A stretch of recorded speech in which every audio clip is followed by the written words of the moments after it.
Nous, on a préféré le terme de salle de consommation à moindre risque.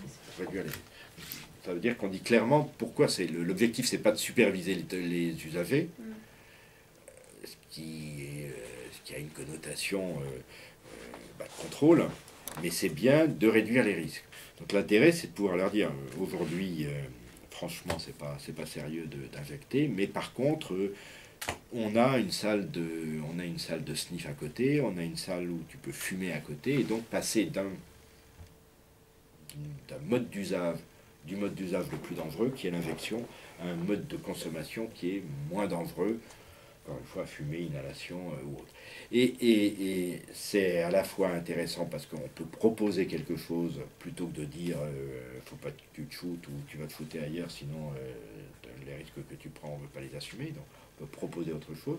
C'est en même temps une possibilité d'accompagnement vers une autre modalité de consommation, encore une fois moins dangereuse. Et on voit bien qu'on est complètement dans la réduction des risques. On ne dit pas tu arrêtes de te shooter parce que c'est pas bien.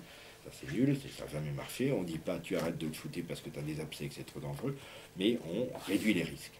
Et l'intérêt de cette démarche, donc salle de consommation, tout mode de consommation confondu, à moindre risque, et chaque fois on essaye de gagner une étape, ça ne veut pas dire que c'est un parcours continu, mais chaque fois on essaye d'avancer vers une consommation à moindre risque.